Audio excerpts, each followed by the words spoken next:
So my name is Raul. I am a Geordie Indian man, if you'd prefer, and Newcastle brown male. I'm doing a show soon called Newcastle Brown Tales, which I'm just going to tell you about now. It's an hour of true stories about my mate Specky Rizwan. You don't know Specky Rizwan, but you'll know a Specky Rizwan. He is the archetypal Asian rude boy. He's kind of one of those guys that was both a devout Muslim, but also a drug dealer. It was quite interesting watching him balance those two lifestyles. Like, on the one hand, he didn't drink, but he smoked and he sold weed. On the other hand, he had like one of them religious Muslim hats, but it had a Nike swoosh in it. He also had like a souped-up Nissan Micra, tinted windows, spoiler on the back, rims, but he would only ever park it facing east. Like, he had one of them beautiful accents that's a hybrid between like the local, so for me, Geordie, Pakistani, but then for no apparent reason there's a touch of Afro-Caribbean in there as well. Like, he'll approach you and this is just genuinely how he sounds. He's like, "Oh bro, salam alaikum, wagwan brother!" Now, where we lived in the East End of Newcastle, it wasn't very diverse. Now, it also wasn't very politically correct. Now, where me and Rizwan lived, we were best friends. We were known for smoking a lot of weed together. Where we lived, they called weed wacky tobacco. Because we smoked so much, they gave us the nickname the Wacky Two Packies.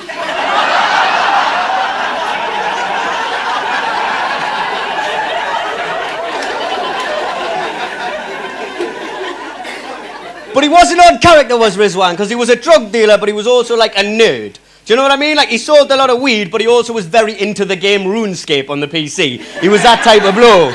Like, he was like an Asian drug dealing Millhouse. That's the best way I can describe him.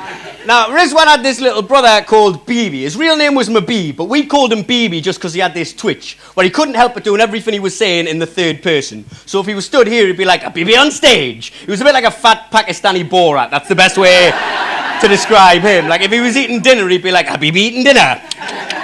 Like, the reason we know it's a twitch and not something he does voluntarily is because when we were about 15 or so, we were all drinking in the park, and Bibi found himself a nice lady friend.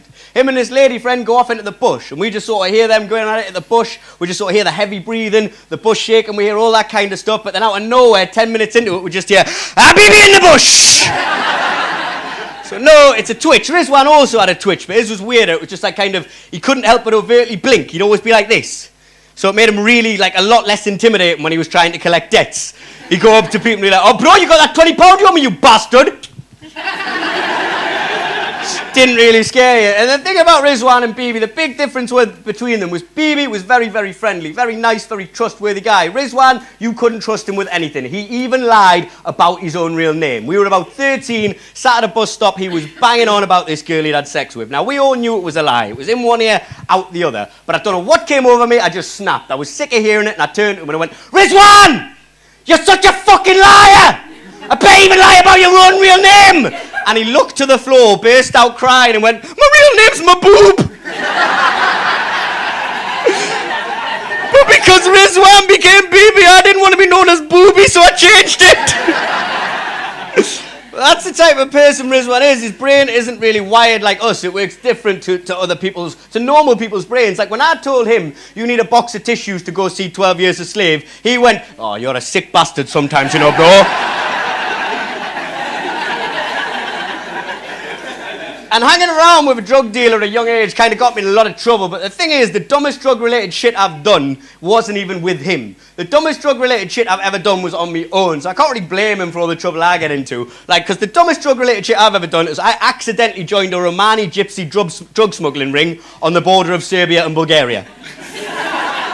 Complete accident. What happened was, it was a night train from Belgrade, the capital of Serbia, to Sofia, the capital of Bulgaria. I was on this night train, it was very busy. You couldn't move anywhere. You couldn't move in the corridors, you couldn't move in the carriages. So I went and I slept next to the toilet. A lot of space, but it stunk of shite. Opportunity cost, didn't it? Now I wake up to the sun blazing through the window of the train, and the train at a standstill for reasons I do not yet know. And I get up and I see all these Romani gypsies, and they're hiding 200 packs of cigarettes and these big blocks of white powder I can only assume to be speed, right? And I wake up, and the thing you ought to know about Romani gypsies is they kind of look like indigenous Peruvian Inca tribes if they'd robbed a Sports Direct warehouse.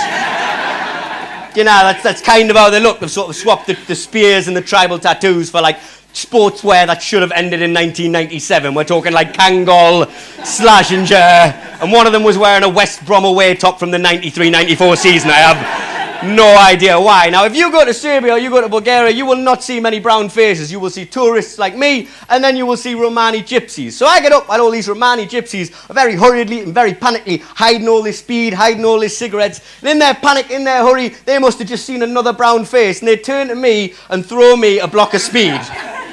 And I'm stood there and I'm shitting myself because I don't want to piss off the Romani gang, but at the same time I don't want to join them. But I have to make a decision in a split second, and I fucking joined them. And what I did was, I just hid the block for them, right? And then I turned round for a second one, and they went to give me a second one, and then they realised I wasn't with the group. So they started screaming. The head honcho just started screaming in Romani. I started screaming. Everyone was screaming. Then I just put my hand up, and there was this very tense silence. You could cut it with a knife. I put my hand up, and I just very awkwardly pointed at where I'd hidden their original block of speed, looked at the head honcho and just went. And the head honcho looked at the original block of speed where I'd hidden it, looked at his second in command, looked back at me and just went. And then they handed me more speed to hide.